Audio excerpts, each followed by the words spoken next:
के अपने channel math king maker concept पे फोकस में आज हम पढ़ने वाले हैं क्लास 10th का chapter 12 that is area related to circle. क्या पढ़ेंगे इसमें? सबसे पहले हम रिव्यू पढ़ेंगे इसका और पाई कहाँ से आया उसके बारे में पढ़ेंगे। देखिए इसके ऊपर मैंने बहुत अच्छे से क्लास 7th का एक चैप्टर बनाया that is perimeter and area, तो उसमें आप इसका रिव्यू और ये पाई कैसे जनरेट हुआ है वो वैल्यू वो चीज़ें वहाँ पे जाके देखोगे तो सारे कंसेप्ट आपके क्लियर हो जाएंगे। ठीक है, सर्किल का एरिया कैसे फाइंड करना है वो भी मैंने वहाँ पे सिखाया है, तो उसका लिंक मैं आपको डिस्क्रिप्शन में दे दूँगा। कोई रटने वाली चीज़ नहीं है कि सर्किल का एरिया पाई आर स्क्वायर कैसे हुआ, क्योंकि नॉर्मली तो हमें रटाया जाता है कि formula pi r square area हो गया और उसका जो पेरीमीटर होता है सर्किल का वो 2 पाई आर होता है। ठीक है, तो कैसे वो पाई आर स्क्वायर एरिया कैसे हुआ, 2 पाई आर पेरीमीटर का जो सर्किल का पेरीमीटर है वो कैसे आया, वो मैंने क्लास 7th का लेक्चर एक पैरीमीटर एंड एरिया उसमें बहुत अच्छे से समझा है, बहुत अच्छे से डिस्क्राइब किया है। वहाँ पे जाके देखिए, लिंक मैं आपको डिस्क्रिप्शन बॉक्स में डाल दूंगा। ठीक है, तो वो रिव्यू करेंगे हम, उतना डीपली मैं नहीं जाऊँगा। उसके बाद एग्जाम्पल पढ़ेंगे, एक एग्जाम्पल बताऊँगा। उसके बाद exercise area of A sector and arc length, वहाँ पे पढ़ा था हमने पर्टिकुलर सर्किल का पूरा एरिया। यहाँ पे कोई सेक्टर का एरिया अगर फाइंड करना हो तो कैसे फाइंड करेंगे, सब चीज़ें मैं कंसेप्ट वाइज सिखाऊंगा आपको, कोई फॉर्मूला मैं आपको रटने को नहीं बताऊंगा। Areas of combination of plane figures, अब इसका यूज़ क्या होता है जो हम पढ़ेंगे यहाँ पे, वो इस लेक्चर में लास्ट में मैं आपको समझाऊंगा कि इसका यूज़ कहाँ करना है। तो अच्छे से इस लेक्चर को समझने के लिए अंत तक बने रहिए, पूरे लेक्चर को देखते रहिए, बने रहिए मैथ किंग मेकर के साथ। तो सबसे पहले हम इसका रिव्यू कर लेते हैं। देखो मैं ज़्यादा डीप में तो नहीं बताऊंगा आपको, डीपली तो आपको वहीं पे जाके देखना पड़ेगा। Perimeter and area class 7th lecture का लिंक मैं डिस्क्रिप्शन में डाल दूंगा। तो देखा क्या गया है कि अगर किसी सर्किल का सरकमफेरेंस मतलब पैरीमीटर और उसका जो डायमीटर है, दोनों को अगर हम दोनों का रेशो देखा जाए किसी भी सर्किल के लिए, so it will always be pi रहेगा वो हमेशा के लिए। ठीक है, तो डायमीटर कितना होता है? डायमीटर होता है आपका 2r। तो इस तरह से जो सरकमफेरेंस है, सरकमफेरेंस हो जाएगा आपका 2 पाई r। ठीक है, और सर्किल का एरिया भी मैंने कुछ इस तरह से फाइंड करके दिखाया था आपको कि ये छोटे छोटे सेक्टर में मैंने इसको डिवाइड कर लिया था, है ना, सेक्टर में डिवाइड किया था और सेक्टर में डिवाइड कर करके इसका जो एरिया आया था वो पूरे सर्किल का एरिया आया था पाई आर स्क्वायर। ठीक है, तो ये दो चीज़ें मैंने बेसिकली वहाँ पे डिस्क्राइब करी थी आपको।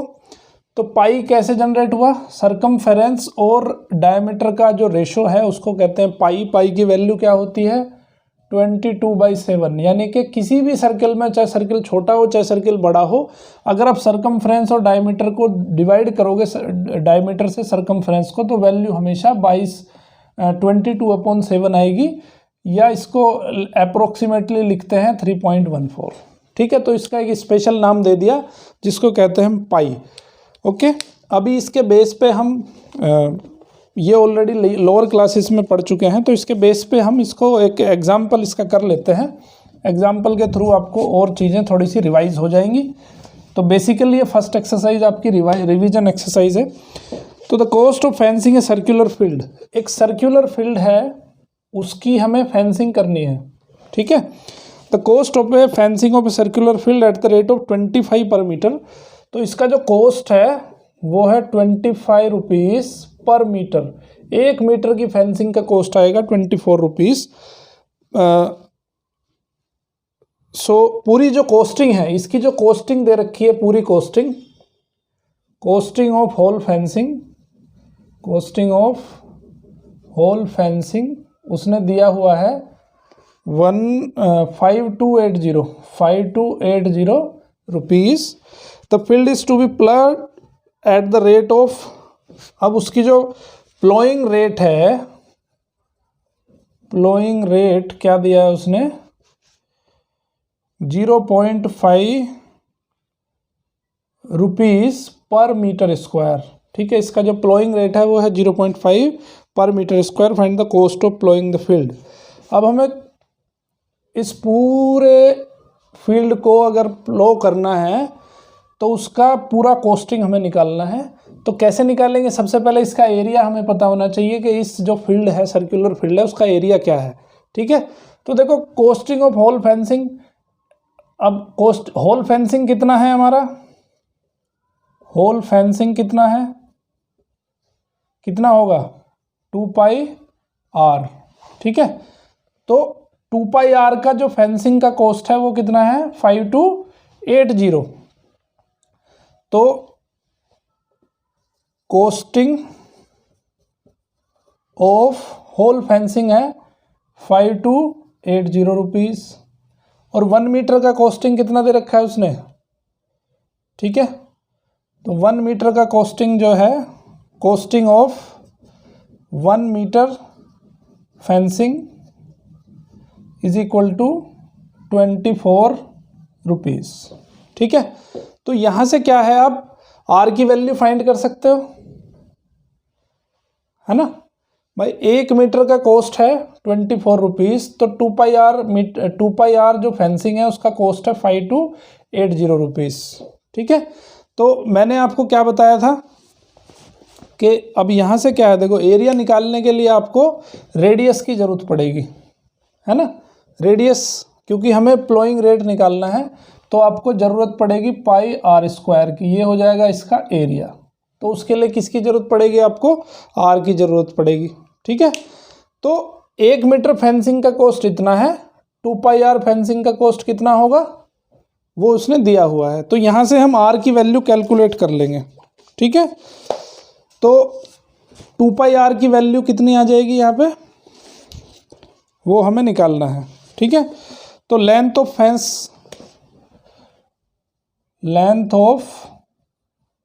फेंस कितना हो जाएगा, ये टोटल जो रुपीज़ है, टोटल कॉस्टिंग कितनी है 5280, और अगर इसको हम 1 मीटर से डिवाइड कर दें, 1 मीटर फेंसिंग की कॉस्ट से डिवाइड कर दें, तो ये आ जाएगा आपका लेंथ ऑफ फेंस, यानी कि 2 पाई आर, ठीक है। तो ये कितनी आ गई, जब इसको डिवाइड करोगे तो ये आ जाएगी 220 मीटर, ओके 220 मीटर। ये किसके बराबर है, ये है आपकी 2 पाई आर के बराबर, ठीक है। तो यहाँ से आर की वैल्यू निकाल लो, तो r is equal to 220 upon 2 pi. अब इसको 2 इंटू 22/7, 22 से ये कैंसिल, 10 आ गया, 2 से 5, 7 ऊपर चला जाएगा, तो कितना आ गया 35 मीटर, ठीक है। तो रेडियस कितनी आ गई 35 मीटर आ गई। तो एरिया कितना हो जाएगा अब, पाई आर स्क्वायर, आर की वैल्यू कितनी है 35 है, सो 35 इंटू 35, पाई की वैल्यू रख दो 22/7, 35 इंटू 35, 7 5 35, ठीक है। इसको मल्टीप्लाई करने के बाद में आंसर आ जाएगा आपका, ओके ऐसे ही छोड़ दो इसको, 22 इंटू 5 इंटू 35, इतने मीटर स्क्वायर जो है उसका एरिया आ गया, जो टोटल आपको प्लो करना है, ओके। अब 1 मीटर स्क्वायर को प्लो करने का कितना लगता है 0.5 रुपीज़, तो इतने मीटर स्क्वायर को प्लो करने का कितना लगेगा, इसको मल्टीप्लाई कर देंगे। सो टोटल, यूनिटरी मेथड है simple, so total ploughing cost जो आ जाएगी आपकी कितनी आ जाएगी, 22 इंटू 5 इंटू 35 इंटू ये प्राइस का मल्टीप्लिकेशन करना है, तो ये आ जाएगा 11 इंटू 5 इंटू 35, इसको मल्टीप्लाई कर लेंगे 55 इंटू 35, मल्टीप्लाई करने के बाद आंसर आ जाएगा आपका 1925 रुपीज़। समझ में आई बात। तो ये इसका प्रैक्टिकल यूज़ है कि कैसे हम इसको प्रैक्टिकली यूज़ करके किसी सर्कुलर फील्ड का प्लोइंग कॉस्ट निकाल सकते हैं। दूसरा क्वेश्चन ऐसे भी पूछे जा सकते हैं कि भाई ये कोई सर्कुलर शेप है, इस शेप पे हमें पेंट करना है, तो पेंट करने का 1 मीटर स्क्वायर का पेंटिंग कॉस्ट इतना है, तो टोटल पे कितने रुपए में पेंट हो जाएगा वो बताओ। दूसरा आ सकता है कि भाई कोई आपके पास इस तरह का कोई शेप है, उस शेप पे आपको क्या करना है, एक कोई कपड़े का कवर लगाना है, तो कवर लगाने का 1 मीटर स्क्वायर का कॉस्ट इतना है, तो इतना मीटर स्क्वायर का कॉस्ट कितना आएगा। तो ये इसके सब प्रैक्टिकल यूज़ हैं। इसी पे बेस्ड है पूरी की पूरी एक्सरसाइज 12.1 सिंपली बिल्कुल ऐसे ही हो जाएगी। सिर्फ आपका रिवीजन है। चैप्टर क्लास 7th का चैप्टर देख लो, पेरीमीटर एंड एरिया, वहाँ से आपको कंसेप्ट क्लियर हो जाएंगे। ठीक है, तो ये एक्सरसाइज 12.1 करने के बाद में अब देखो पूरे सर्किल का एरिया तो हमने पढ़ लिया। अब हम पढ़ेंगे कि पर्टिकुलर अगर सेक्टर का एरिया अगर हमें फाइंड करना हो तो कैसे हम फाइंड करेंगे। देखो वो भी मैं आपको कंसेप्चुअली बताऊंगा कि कैसे हम सेक्टर का एरिया फाइंड करते हैं। मान लेते हैं कि ये हमारे पास एक सर्किल है, इसका एरिया हमने पढ़ा है कि कितना होता है, 2πr² होता है। एरिया होता है इसका 2πr², और इसका जो पेरीमीटर होता है, सरकमफ्रेंस जो होता है वो होता है 2πr होता है। ठीक है, ये दो चीज़ें हमने पढ़ी है। ओके, अब मान लेते हैं कि ये एक पर्टिकुलर सेक्टर हमने ले लिया जिसका एंगल यहाँ पे थीटा है। तो एक चीज़ मुझे बताओ कि सर्किल का जो टोटल एरिया हम लेते हैं तो टोटल एरिया में एंगल कितना बनता है हमारे पास, 360 डिग्री एंगल बनता है। तो 360 degree angle area covered in 360 degree कितना कवर करता है, πr²। तो ये थीटा में कितना एरिया कवर करेगा, so area covered in theta degree angle कितना हो जाएगा, सिंपली यूनिटरी मेथड लगाएंगे, πr²/360 इंटू थीटा डिग्री, या इसको लिख सकते हैं theta degree upon 360 degree into πr²। तो ये आ गया आपका एरिया का फॉर्मूला। ठीक है, मैंने आपको सिर्फ लॉजिकली समझाया है कि 360 डिग्री में एरिया कितना कवर होता है, πr² होता है। तो थीटा डिग्री में कितना कवर होगा, θ/360 degree into πr²। Simply unitary method है, कोई इसमें रटने वाली कोई चीज़ है ही नहीं। ठीक है, सिंपल, ये भी ऐसे ही हो जाएगा। ये क्या है आपकी, ये इस सर्किल की पेरीमीटर है 2πr, या सरकमफ्रेंस कह सकते हैं। लेकिन अगर इस सर्किल की आर्क आपको फाइंड करनी हो कि थीटा डिग्री में कितना आर्क बनेगा, ए बी की लेंथ अगर आपको फाइंड करनी हो, देखो 360 डिग्री जब ये घूमता है पूरा तो कितनी आर्क लेंथ कवर करता है, 2πr है ना। 360 डिग्री में कवर करता है ये 2πr, तो थीटा डिग्री में कितनी कवर करेगा, सिंपल इसी तरीके से निकाल लेंगे, उसमें भी 360 डिग्री इंटू πr²। तो ये आ जाएगी आपकी arc length covered in theta angle, sorry πr² नहीं 2πr। ठीक है भाई, 360 डिग्री में 2πr आर्क लेंथ कवर होती है, तो थीटा डिग्री में कितनी हो जाएगी, θ/360 इंटू 2πr। सिंपल कंसेप्ट के थ्रू मैंने आपको ये चीज़ें बताई हैं। अब इनका क्या यूज़ है, कैसे हम इसको यूज़ करते हैं वो सीख लेते हैं। ओके, एग्जाम्पल नंबर 2 ले लेते हैं एक। अब ये चीज़ें हमने पढ़ तो ली, लेकिन इनका यूज़ कहाँ पे है। देखो इनका यूज़ सबका एरिया फाइंड करने में होता है। एरिया ज़रूरी नहीं है कि आपका रेक्टेंगुलर हो या ट्रायंगुलर हो, एरिया सर्कुलर भी हो सकता है, पैरेललोग्राम के एरिया जैसा भी हो सकता है। इसलिए जितने भी एरियाज़ हमने पढ़े हैं उन एरियाज़ का फाइंड करने का जो यूज़ है वो यूज़ यही है कि आपके पास कुछ ऐसी शेप हो सकती हैं, सर्कुलर शेप हो सकती है, ट्रायंगुलर शेप हो सकती है। जो फील्ड्स हैं, फील्ड्स आपके ट्रायंगुलर हो सकते हैं, सर्कुलर हो सकते हैं, तो उन फील्ड का एरिया हम फाइंड कर सकते हैं। पेरीमीटर फाइंड कर सकते हैं, है ना। फेंसिंग करनी हो तो पेरीमीटर चाहिएगा हमें, और हमें अगर प्लाइंग करनी है उस पर तो हमें एरिया चाहिएगा। ठीक है, तो ये सारी चीज़ें हैं, इनका प्रैक्टिकल यूज़ ये है, इसलिए हमें जानना बहुत ज़रूरी है। अब देखो एग्जाम्पल नंबर 2 एक बार देख लेते हैं। बहुत सिंपल सा एग्जाम्पल दिया है, find the area of A sector of a circle with radius 4 centimetre. ये कोई सर्किल है, इसका जो रेडियस है वो कितना है, 4 सेंटीमीटर का रेडियस है, और एंगल कितना बन रहा है, 30 डिग्री एंगल बन रहा है।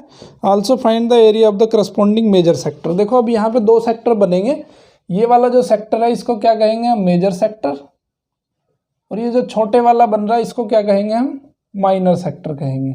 ठीक है, तो मेजर सेक्टर का एरिया कैसे निकालेंगे, टोटल एरिया में से अगर हम माइनर सेक्टर का एरिया निकाल देंगे तो यही वाला एरिया बचेगा। ठीक है, तो सबसे पहले निकाल लेते हैं एरिया ऑफ सर्किल।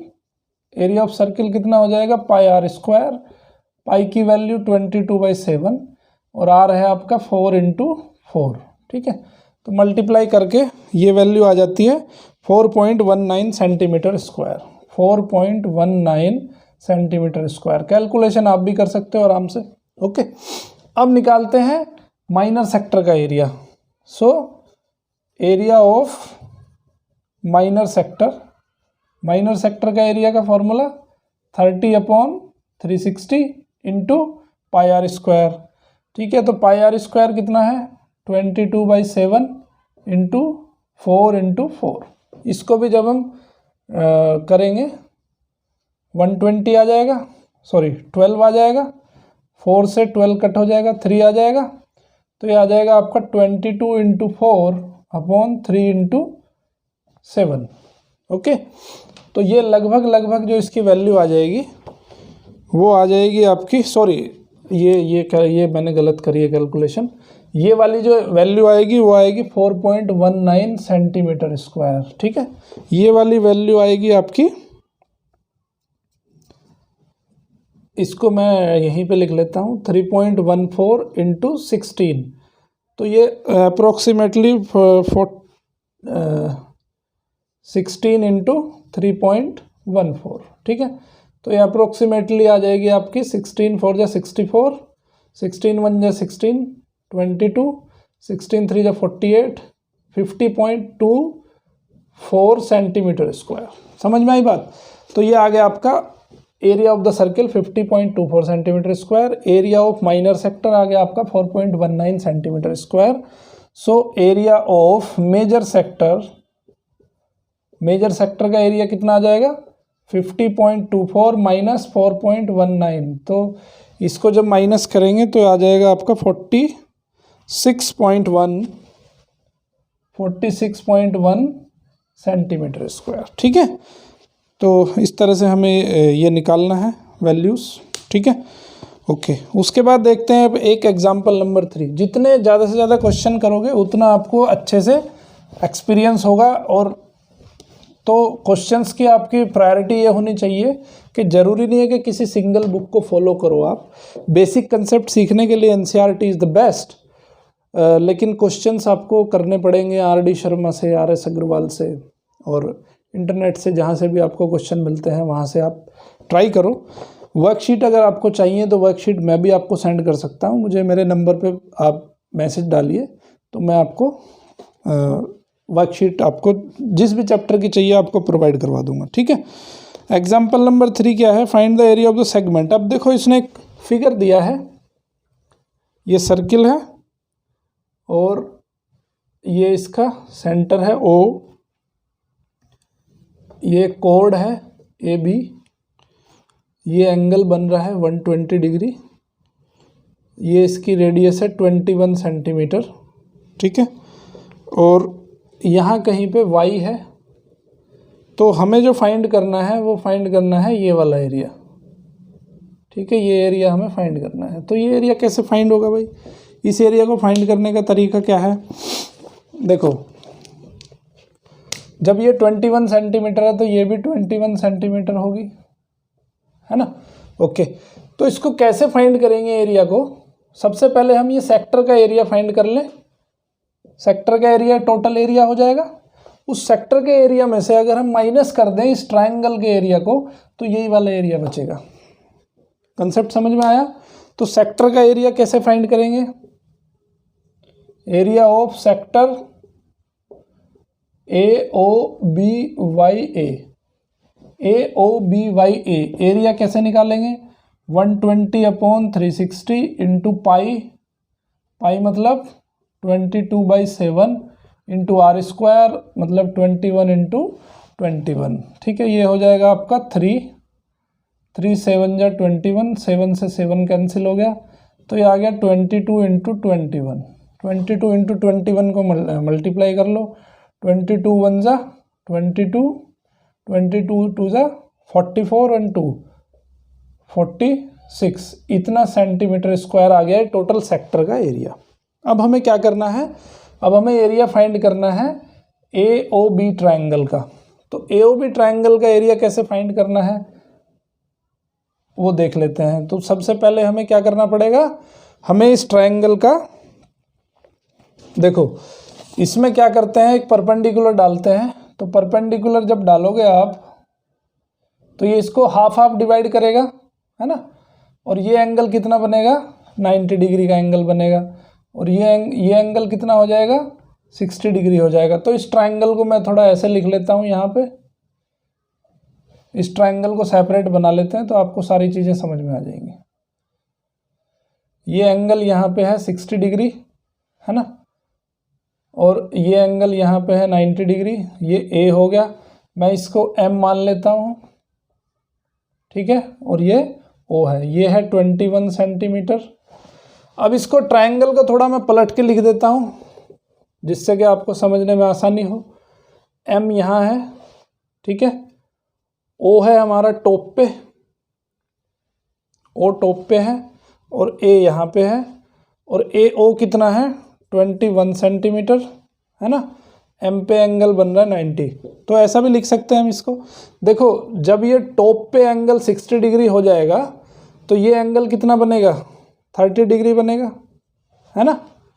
तो हम देखो बेसिकली हमें क्या करना है, हमें ए एम की वैल्यू चाहिए और ओ एम की वैल्यू चाहिए। ए एम ओ एम अगर हम निकाल लेंगे तो इस ट्रायंगल का एरिया इजीली फाइंड हो जाएगा। कैसे निकालेंगे आप, ट्रिग्नोमेट्री की हेल्प से। तो ट्रिग्नोमेट्री में क्या होता है, sin 30 is equal to perpendicular upon hypotenuse. तो ओ एम अपॉन 21। तो ओ एम की वैल्यू क्या आ जाएगी, 21 sin 30 होता है 1/2। तो इसकी वैल्यू आ जाएगी 21/2 सेंटीमीटर। ये क्या आ गया, ओ एम आ गया। ए एम कैसे निकालेंगे, cos theta. Cos 30 is equal to base upon perpendicular. So A M क्या आ जाएगा, 21 इंटू कोस 30। कोस 30 कितना होता है, √3/2। तो ये आ जाएगा 21 √3/2, ठीक है। तो अब एरिया ऑफ ट्रायंगल निकाल लो। So area of triangle A O B कैसे निकालेंगे, half base into height. Base कितना है, A M, A B sorry, base कितना है, ए बी, इंटू हाइट कितनी है, ओ एम। तो ए एम कितना आ गया आपका 21 जब ए एम इतना है तो ए बी इसका डबल होगा, 2 इंटू 21 √3/2। तो इसको लिख देंगे 21 √3। तो ये वैल्यू किसकी आ गई, ए बी की। ए बी की वैल्यू आ गई आपकी 21 √3। और ये वैल्यू किसकी है, ओ एम की वैल्यू है। तो हम ट्रायंगल का एरिया रख देंगे इसमें वैल्यू। तो ये आ जाएगा 1/2। ए बी की वैल्यू है 21 √3 इंटू ओ एम की वैल्यू है 21/2, ठीक है। इसको जब आप करोगे कैलकुलेशन, 21 हो जाएगा आपका 441 अपॉन 2 2 जा 4 इंटू 3 √3 को रखेंगे 1.7312। तो जब इसको डिवाइड करेंगे तो देखो मैं अप्रोक्सीमेटली आपको देता हूँ आंसर। यहाँ जब इसको डिवाइड करेंगे तो लगभग 1110 बचेगा इंटू 1.7312। इसको जब मल्टीप्लाई करेंगे तो एग्जैक्टली मैं इसका लिख देता हूँ, ये आ जाएगा आपका आंसर। ऐसे ही छोड़ा हुआ है, रूट में ही छोड़ा हुआ है, तो आप भी रूट में ही छोड़ सकते हो, ठीक है। इसको √3 लिख देते हैं, √3 यहीं पे बस आंसर छोड़ा गया है। तो अगर हम देखो टोटल सेक्टर के एरिया में से अगर ट्रायंगल का एरिया निकाल देंगे तो हमें रिक्वायर्ड एरिया आ जाएगा। सो रिक्वायर्ड एरिया क्या आ जाएगा, ये सेक्टर का एरिया कितना है 462 माइनस 441 √3/4। तो ये आ जाएगा आपका आंसर। इतना सेंटीमीटर स्क्वायर जो है एरिया है वो, जो एरिया हमने शैडो किया हुआ है, ठीक है। तो इस तरह से हमें ये क्वेश्चंस में इस तरह से एरिया फाइंड करना है हमें, ठीक है। ओके, इसके बाद है एक्सरसाइज 12.2। 12.2 बेसिकली इसी कंसेप्ट पे बेस्ड है। आपको क्या करना है, जो आपको शेप दी गई है उस शेप को आपको किसी तरह से उसको ट्रायंगल में कन्वर्ट करना है, कुछ सर्किल में कन्वर्ट करना है, कुछ सेक्टर में कन्वर्ट हो जाएगा। तो उसको कन्वर्ट करने के बाद आप जो है एरिया फाइंड कर सकते हो। तो एक्सरसाइज 12.2 इन्हीं कंसेप्ट पे बेस्ड है। थोड़ा सा आपका होमवर्क भी हो जाएगा। तो 12.2 करनी है। अगर उसमें कोई डाउट आते हैं तो कमेंट बॉक्स में ज़रूर कमेंट करिएगा, और मेरे नंबर पे अगर आप व्हाट्सएप करोगे तो आपको उसका आंसर भी दिया जाएगा। ठीक है, वर्कशीट आपको चाहिए तो आपको वर्कशीट भी मिल जाएगी। उसके बाद अब पढ़ेंगे हम areas of combination of plane figures. अब कुछ प्लेन फिगर्स ऐसी होंगी जो कॉम्बिनेशन में यूज़ होंगी, उन कॉम्बिनेशंस में कैसे हम एरिया को फाइंड करेंगे वो देख लेते हैं। इसका सबसे प्यारा जो एग्जाम्पल है वो एग्जाम्पल नंबर 4 एक दिया गया है। ठीक है, तो एग्जाम्पल नंबर 4 सबसे पहले देख लेते हैं। यहाँ पे क्या होगा, कुछ फिगर्स होंगी वो कॉम्बिनेशन में दी होंगी, तो उनका एरिया हमें फाइंड करना है। तो ये एक उसने दिया है कि एक आपके पास क्या है, एक फ्लावर बेड है। ठीक है, फ्लावर बेड का ये हेड है और ये टेल है। ओके, तो ये है AB और CD। ठीक है, अब ये देखो, ये एक्चुअली लग रहा है तुम्हारा रेक्टेंगल जैसा, लेकिन उसने क्वेश्चन में दिया है कि रेक्टेंगल नहीं है, ये जो है स्क्वायर है, स्क्वायर की शेप है इसकी, ABCD। ओके, और इसका जो डिस्टेंस है ये है 56 मीटर। ओके, क्वेश्चन पढ़ लेते हैं। In figure 12.15 two circular flower beds have been shown on two sides of a square lawn. Flower bed जो कह रहा है वो किसको कह रहा है, ये इसको कह रहा है। ठीक है, सर्क्यूलर शेप में आपके फ्लावर बेड दिए गए हैं ये वाले। तो two circular flower beds have been shown in two sides of square lawn ABCD of side 56 metre. If the centre of each circular flower bed is the point of intersection of the diagonals of the square. जो square के diagonal हैं, वो square के diagonal जहां एक दूसरे को cut करते हैं, that is the centre of this circle. ये जो सर्किल जो बन रहा है इसका सेंटर यहाँ पे है। ठीक है, okay, if the centre of each circular flower bed is the point of intersection of the diagonals of the square lawn, find the sum of the areas of the lawn and the flower beds. अब हमें find करना है total area. Total area किसका, ये जो पूरा का पूरा दिखाया गया है इसका एरिया हमें फाइंड करना है। तो एरिया कैसे फाइंड करेंगे, देखो ये तो आपका ये तो स्क्वायर हो गया, तो स्क्वायर का एरिया हम इजीली फाइंड कर सकते हैं। कैसे फाइंड करोगे, 56 इंटू 56 वो आ जाएगा आपका स्क्वायर का एरिया। लेकिन अभी हमें क्या फाइंड करना है, हमें ये वाला एरिया भी फाइंड करना है, ये वाला एरिया फाइंड करना है, ये वाला एरिया फाइंड करना है। अब ये वाला एरिया कैसे फाइंड करेंगे, देखो ये एक सर्किल का पार्ट है। ऊपर वाले की बात करूं तो ये इस तरह से है। ठीक है, इसको थोड़ा मैं सेपरेट कर लेता हूं। तो ये A है और ये B है। ठीक है, ये यहाँ पे सेंटर है O।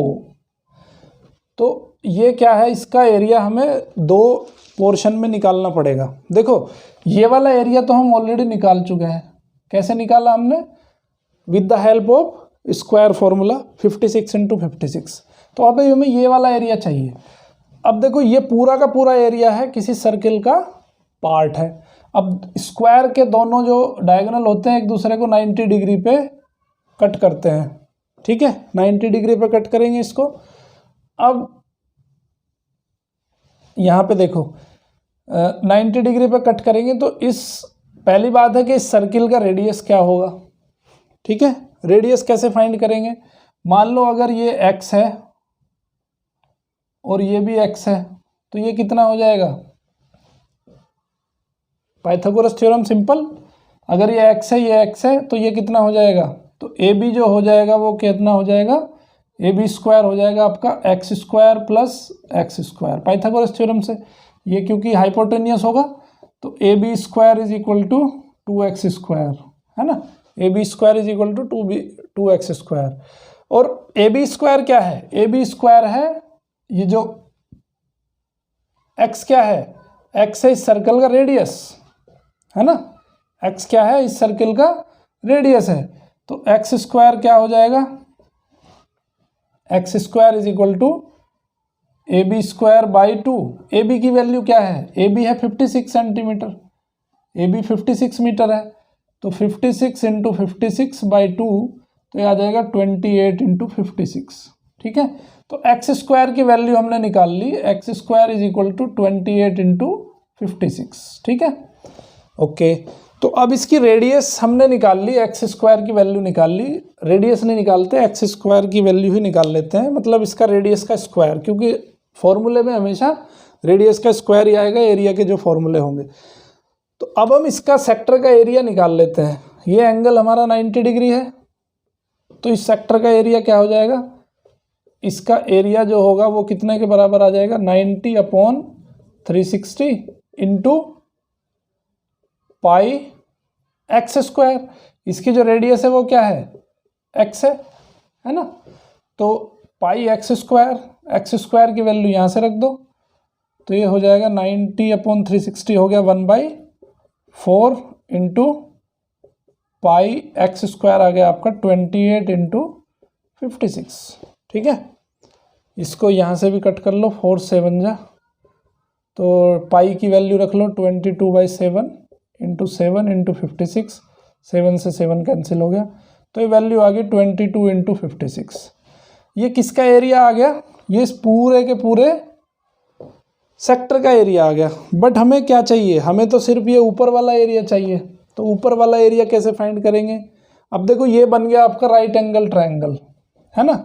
अब इस पूरे एरिया में से अगर हम ये वाला एरिया माइनस कर दें ट्रायंगल का एरिया, तो यही वाला एरिया बचेगा, है ना। तो area of triangle AOB triangle को पहले देख लेते हैं, इसकी शक्ल कैसी लगती है उसको बना लेते हैं एक बार। इस तरह से इसको मैं लिख देता हूँ। देखो ये जो, अगर मैं इसको O लिखूँ, O पे ये 90 डिग्री का एंगल है, तो ये आपका A होगा एक तरफ होगा आपका B। ठीक है, ये भी डिस्टेंस x है, ये भी डिस्टेंस x है। तो इस ट्रायंगल का एरिया क्या हो जाएगा, इसका एरिया हो जाएगा half base into height. Base x है और हाइट कितनी है, वो भी x है, तो हाफ एक्स स्क्वायर की वैल्यू क्या है हमारी 28 इंटू 56, 28 इंटू 56, 2 से ये कैंसिल हो गया, 14 इंटू 56, तो इसकी वैल्यू आ गई 14 इंटू 56। ठीक है, अब हम क्या करेंगे, अब हमें किसका चाहिए, एरिया ऑफ ट्रायंगल AOB हमने फाइंड कर लिया, ये आ गया हमारा। तो एरिया ऑफ सर्कुलर रीजियन कितना आ जाएगा, इस टोटल एरिया में से ट्रायंगल का एरिया माइनस कर दो, तो टोटल एरिया है 22 इंटू 56 माइनस 14 इंटू 56, तो ये 56 LCM कॉमन आ गया यहाँ पे, 22 माइनस 14 दैट इज 56 इंटू 8। तो ये आ गया इस सर्कुलर, इसका एरिया कितना आ गया 56 इंटू 8। ठीक है, और जितना ये ऊपर वाला पार्ट है उतना ही नीचे वाला पार्ट है, तो इसका एरिया आ गया 56 इंटू 8, इसका एरिया भी आ गया 56 इंटू 8, इसका एरिया आ गया 56 इंटू 56। तीनों को अगर ऐड कर दें तो टोटल एरिया आ जाएगा। ठीक है, तो टोटल एरिया निकाल लो, टोटल एरिया आ जाएगा 56, देखो सब में कॉमन है, 56 इंटू 8 प्लस 50, इसको 2 लिख दूँ मैं क्योंकि इन दोनों को ऐड करेंगे, तो 8 की जगह हो जाएगा 16, और ये आ जाएगा 56 इंटू 56 यहाँ पे कॉमन आ जाएगा, तो 56 प्लस 16 ये हो जाएगा आपका 56 इंटू 60 72, 56 इंटू 72। तो आंसर जो आ गया डायरेक्टली मैं लिख देता हूँ, ये आ जाएगा भाई 4032 मीटर स्क्वायर। तो इस तरह से एरिया फाइंड करना है, समझ गए बात, पार्ट बाय पार्ट हमें एरिया फाइंड करना है। ओके, अब लेते हैं हम एग्जाम्पल नंबर 5। 2-3 एग्जाम्पल लेने से ही इसकी सारी पिक्चर आपको क्लियर हो जाएगी। ठीक है, 2 और एग्जाम्पल मैं आपको समझा देता हूँ, तो आई होप के चैप्टर में कोई डाउट नहीं बचेंगे आपको। फिर भी अगर डाउट आते हैं तो कमेंट बॉक्स में ज़रूर कमेंट करिएगा, और एक्स्ट्रा आपको वर्कशीट चाहिए तो वो भी आप मेरे से मांग सकते हो। एक्स्ट्रा वर्कशीट भी मैं आपको प्रोवाइड करवा दूंगा, ठीक है, प्रैक्टिस वर्कशीट। एग्जाम्पल नंबर 5 क्या कहता है, पहले फिगर बना लेते हैं। ये कोई स्क्वायर है और इस स्क्वायर के अंदर 4 सर्किल हैं। फिगर शायद मेरे से अच्छी ना बने, तो इस बारे में मुझे माफ़ कर देना। ये जो है दिख रहे हैं सर्किल जैसे ही, ओके, चलो कोशिश तो सही करी है, बहुत अच्छे से बन गया है ABCD। तो इसमें क्या करना है हमें, शेडेड जो पोर्शन में कर रहा हूँ ये हमें फाइंड करना है एरिया।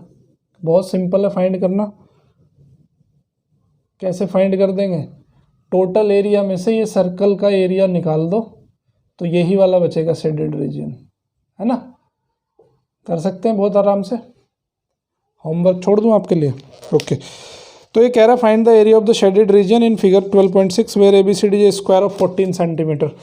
इसका जो 14 सेंटीमीटर इसकी जो साइड की लेंथ है वो 14 सेंटीमीटर है, तो इस सर्किल का रेडियस कितना हो जाएगा, देखो पूरी लेंथ है 14 सेंटीमीटर, तो ये हो जाएगी 7 सेंटीमीटर, है ना, 7 सेंटीमीटर हो जाएगा डायमीटर। तो इसका जो लेंथ हो जाएगा वो हो जाएगा 7/2, 7/2। इसका जो रेडियस हो जाएगा वो कितना हो जाएगा 7/2 सेंटीमीटर, ओके, या 3.5। तो रिक्वायर्ड एरिया कैसे फाइंड करोगे, required area is equal to, पहले पूरे इसका एरिया निकाल लो, तो ये हो जाएगा 14 × 14। टोटल एरिया में से माइनस कर दो 4 इंटू एक सर्किल का एरिया, है ना। एक सर्किल का एरिया कितना है πr², तो पाई की वैल्यू रख दूं मैं यहाँ पे 22/7। आर कितना है 7/2, और स्क्वायर करेंगे तो 7/2 7/2। समझ में आई बात भाई। टोटल एरिया में से, टोटल स्क्वायर के एरिया में से अगर ये सर्किल का एरिया निकाल दोगे तो बाकी जो एरिया बचेगा वो यही बचेगा। बहुत सिंपल है। इससे ये कैंसिल, 2 से 11 कैंसिल, 2 से ये 4 का 2 कैंसिल, तो क्या बचा 14 × 14 माइनस 22 × 7 बच गया। तो यहाँ पे भी कॉमन ले लो तो आसानी से हो जाएगा काम। 22 को लिख सकता हूँ 11 × 14, इसका 2 मैंने इसके साथ मल्टीप्लाई कर दिया, 14 यहाँ पे कॉमन आ जाएगा, तो 14 - 11, 14 × 3, तो ये आ जाएगा 42 सेंटीमीटर स्क्वायर। इस तरह से बहुत सिंपल तरीके से हम इसको फाइंड कर सकते हैं, ठीक है, ओके। अब एग्जाम्पल नंबर 6 देख लेते हैं। देखो कॉम्प्लिकेटेड सी फिगर लगेगी आपको देखने में, बट बहुत आसानी से वो क्वेश्चन हो जाएंगे। थोड़ा सा दिमाग आपको यूज़ करना है, कुछ थोड़ा सा एनालाइज करना है चीज़ों को, ठीक है। एग्जाम्पल नंबर 6 क्या कहता है, find the area of the shaded reason. देखो एक रीजन दिया है आपको, इस तरह का एक स्क्वायर है, उस स्क्वायर के अंदर इस तरह से कुछ फिगर बनी है, ठीक है। एक ऐसे बना है, एक ऐसे बना है, ओके। तो अब ये शेडेड रीजन का हमें फाइंड करना है एरिया, ठीक है। ये जो पत्तियां सी बन गई यहाँ पे, इनका हमें एरिया फाइंड करना है। तो कैसे करेंगे उसको थोड़ा ध्यान से देख लेते हैं, ओके। इस फिगर को मैं ना, तो ये दिया है इसने 10 सेंटीमीटर, इसकी जो साइड है वो स्क्वायर की साइड है 10 सेंटीमीटर। तो अब इस फिगर को मैं थोड़ा सेपरेट करके देख लेते हैं, बहुत पिक्चर आपको क्लियर हो जाएगी सारी की सारी, कैसे हमें एरिया फाइंड करना है, ठीक है। मैं आपके लिए होमवर्क छोड़ने वाला हूँ ये। तो पहली चीज़ हमें क्या देखनी है, देखो इस पूरे एरिया में से अगर हम ये एरिया निकाल दें 1 2 3 और 4, अगर ये 1 2 3 4 एरिया माइनस कर दें तो हमारा कौन सा एरिया बचेगा, यही एरिया बचेगा। अब ये 1 2 3 4 कैसे माइनस करना है वो थोड़ा देख लो। मान लेते हैं कि ये हमारे पास, ये हमने बना दिया स्क्वायर, थोड़ा बड़ा बना लेते हैं जैसा इसमें बना है, ठीक है। मान लेते हैं कि ये बना है स्क्वायर, ठीक है। एक ये बना दिया मैंने और एक ये बना दिया, ठीक है। अब एक सर्किल बनाने, हाँ सर्किल जैसा बना लेते हैं। ओके, तो अभी देखो ये भी सेमी सर्किल है, ये भी सेमी सर्किल है, ठीक है। तो ये है हमारे पास square A B C D, ये हमने स्क्वायर बना दिया ए बी सी डी, और ये भी बना दिया ए बी सी डी, ठीक है। पहले इसके बारे में कंसिडर करते हैं। देखो अगर हम इस टोटल एरिया में से अगर हम दोनों सेमी सर्कल का एरिया माइनस कर दें तो एरिया कौन सा बचेगा हमारे पास? ये वाला एरिया बच जाएगा, ठीक है। ये कितना है? ये 3 है, और इसको क्या कह रहे हैं हम?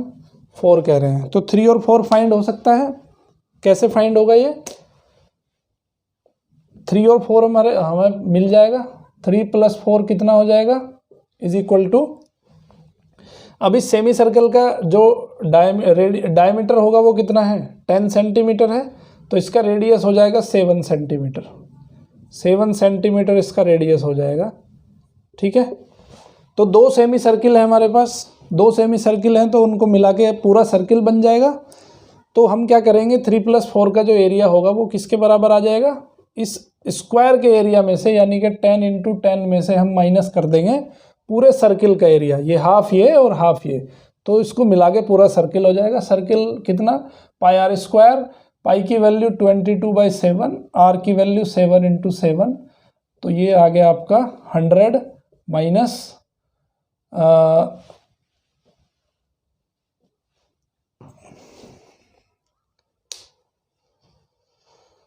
सॉरी 7 नहीं होगा ना, कम आएगा ये। अगर ये 10 सेंटीमीटर का है तो 5 आएगा ये, ठीक है। ये 5 हो जाएगा और ये 5 हो जाएगा, तो ये यहाँ पे हो जाएगा आपका 22/7 × 5 × 5, ठीक है। तो ये जब इसको मल्टीप्लाई करोगे आप तो 3 × 5 15, 15 5 जा, इसको मैं डायरेक्टली लिख देता हूँ कितना आता है आंसर माइनस करके। ये आ जाएगा आपका 21 ये हो जाएगा भाई 78.5, तो इसको माइनस करके आएगा 21.5 सेंटीमीटर स्क्वायर, ठीक है। सो 3 + 4 का एरिया इतना आ गया, क्लियर है। अब 1 और 2 का एरिया फाइंड करना है। 1 और 2 का एरिया कैसे फाइंड करेंगे? एक यहाँ पे सेमी सर्कल, एक यहाँ पे सेमी सर्कल, तो ये बचेगा 1 और ये बचेगा 2। सिमिलर फैशन में हम एरिया फाइंड करेंगे 1 + 2 का। सिमिलर फैशन में ये भी आ जाएगा 21.5 सेंटीमीटर स्क्वायर, ठीक है। तो 1 + 2 का एरिया इतना आ गया, समझ गए बात? तो 1 + 2 + 3 + 4 कितना हो जाएगा? ये हो जाएगा 21 42 43 सेंटीमीटर स्क्वायर। 1 + 2 + 3 + 4 कितना आ गया? 43 सेंटीमीटर स्क्वायर आ गया। तो शेडेड एरिया कितना हो जाएगा? टोटल स्क्वायर के एरिया में से ये 1 + 2 + 3 + 4 निकाल दो आप, है ना। तो रिक्वायर्ड एरिया क्या हो जाएगा? Required area is equal to 100 है total area minus 43, that is कितना? 57 सेंटीमीटर स्क्वायर। समझ में आई बात? ओके, तो इस तरह से हम जो है ऐसी फिगर्स आपको दी होंगी, उन फिगर का आपको एरिया फाइंड करना है। थोड़ा सा कॉमन सेंस लगाना है, कॉमन सेंस की हेल्प से आप एरिया फाइंड कर पाओगे, ठीक है। आई होप कि ये चैप्टर आपको अच्छे समझ आया होगा। अगर आपको फिर भी कोई डाउट आते हैं तो कमेंट बॉक्स में ज़रूर कमेंट करिए। डाउट अपने कमेंट बॉक्स में पूछ सकते हैं, मुझे व्हाट्सएप कॉल या कॉल करके भी आप अपने आंसर जान सकते हैं, अपने डाउट क्लियर कर सकते हैं। लेक्चर में बने रहने के लिए थैंक यू। और चैनल को अगर अभी तक सब्सक्राइब नहीं किया है तो सब्सक्राइब कर दीजिए। मैथ किंग मेकर कंसेप्ट पे फोकस, शेयर करिए, लाइक करिए और सब्सक्राइब करिए। Thank you very much. देखते रहिए मैथ किंग मेकर।